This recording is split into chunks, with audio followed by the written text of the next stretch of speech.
आज हम स्वर्गीय अशोक शर्मा भारतीय जनता पार्टी के वरिष्ठ नेता रहे, राजाखेड़ा विधानसभा से चुनाव भी लड़ा, उन्होंने बड़ी सम्माननीय वोट प्राप्त किए। उनकी बेटी है मालविका मुदगल मौलू जी। आज हम चूँकि वो अपने भाई के साथ बराबर कंधे से कंधा मिलाकर विधानसभा क्षेत्र की प्रत्येक ग्राम पंचायत में जा रही हैं और वहाँ लोगों की समस्याओं को जानने का प्रयास कर रही हैं। आज हम उनसे बात करेंगे, जानना चाहेंगे कि लगातार 9 पंचायतों में घूमने के बाद उनका क्षेत्र के बारे में क्या विचार है तथा किस तरह से वो सोचती हैं कि कैसे विकास करेंगे इस क्षेत्र का। आपका स्वागत है। नमस्कार। बताएं। जी सबसे पहले तो मैं अपना परिचय दे देती हूँ। मेरा नाम मालविका मुदगल है। घर से हर कोई मुझे मौली बुलाता है। मैं अपने पापा के देहांत के बाद अब शायद 10 महीने होने वाले हैं, तब से मैं यहाँ धौलपुर घर में ही हूँ। अपने परिवार का ज़िम्मा भी संभाल रही हूँ और अपने परिवार के साथ साथ पापा का जो व्यापार था और अब जो राजनीति उनकी एक विरासत रह गई है, उसमें भी मैं साथ देने की कोशिश कर रही हूँ। हमारे पापा ने राजाखेड़ा में 62,000 वोट दिए थे, केवल 12 दिन के अंतराल में। उनको भाजपा में जब भाजपा के अंतर्गत गए तो उनका क्षेत्र भी बदला गया था।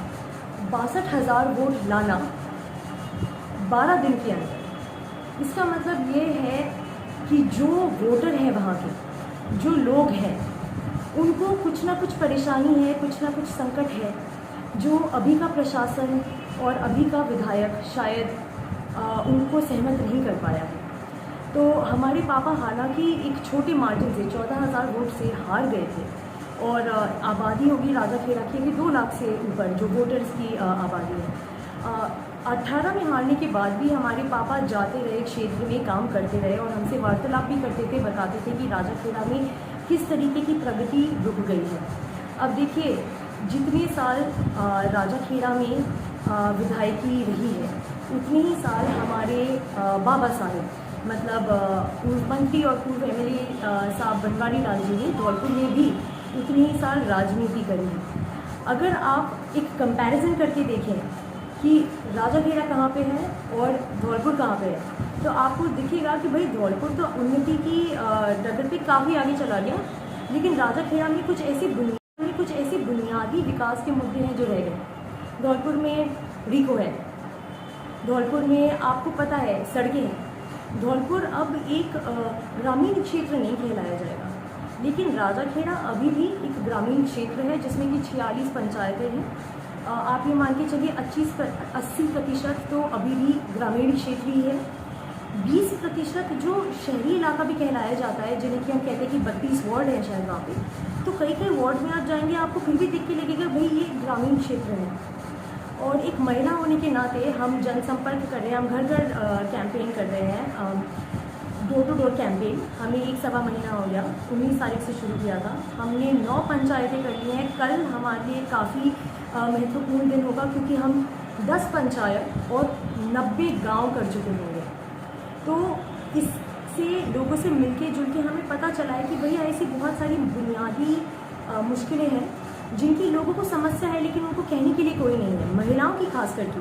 तो जब हमें मौका मिला है अपने भाइयों के साथ जाने का, दुष्यंत जी और समर जी जो इस कैंपेन का चेहरा है, मुख्य चेहरा है, जैसे लीड कर रहे हैं, जब हम जाते हैं तो हम खास करके महिलाओं से जुड़ने की कोशिश करते हैं, बच्चों से जुड़ने की कोशिश करते हैं। अब जैसे कि अगर हम बताएं तो हमने पंचायतों के नाम में अभी शाहपुरा से शुरू किया था, शाहपुरा, जसूपुरा, उसके बाद हम गए थे कचियारा में मेहनपुरा, झीलपुरा, फिर सामौर पंचायत, बोधपुरा, बरेठा, सिलावत और सिकरौंदा।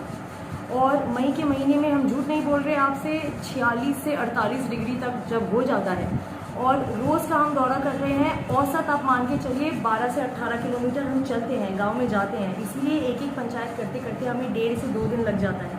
तो हम वहाँ की समस्याओं को समझ पाते हैं।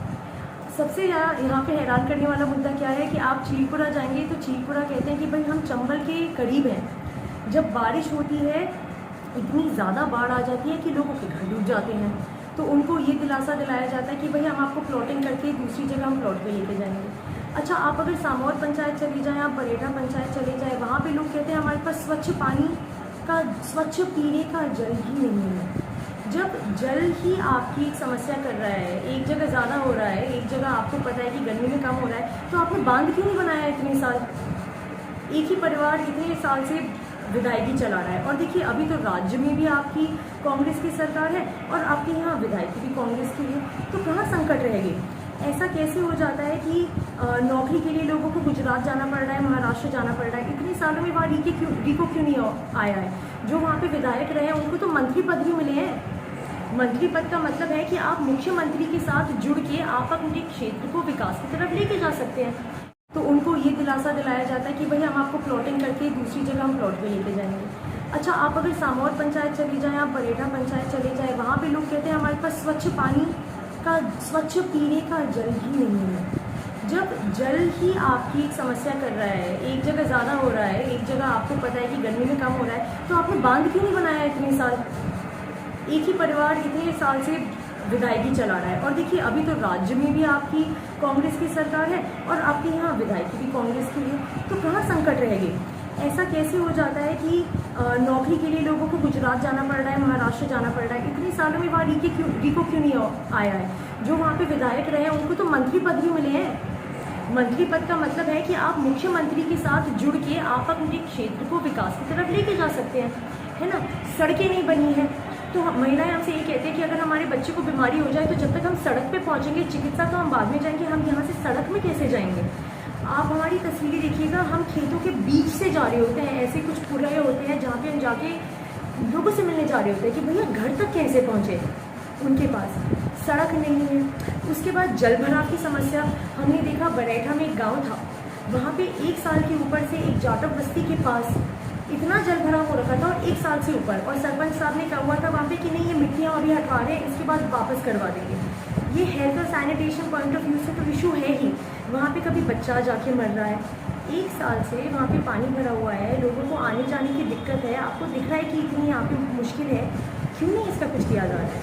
अच्छा, ये नहीं है कि प्रशासन या वहाँ का लोकल प्रशासन भी खुश है। मैं आपको बता रही हूँ, राजस्थान पत्रिका में अभी कुछ दिन पहले मैंने, हमारा जो वैल्यू सिस्टम है वो यहीं का है, घर का है, इसीलिए हम जो भी बाहर का अपना प्रोफेशनल एक्सपीरियंस लेके आ रहे हैं, जो भी अपनी पढ़ाई लिखाई लेके आ रहे हैं, सबको अब हम समर्पित कर देंगे अपने पापा के लिए। ये हमारी सबसे बड़ी श्रद्धांजलि होगी उनके लिए और उनका जो सपना था राजा खेड़ा, उसके लिए। बहुत धन्यवाद बहन मालविका जी, वाकई आप काफ़ी मेहनत कर रहे हैं।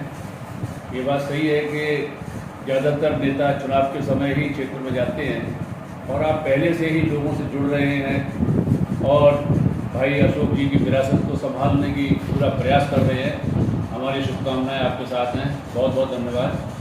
आप लोगों का आशीर्वाद रहे, साथ रहे। धन्यवाद।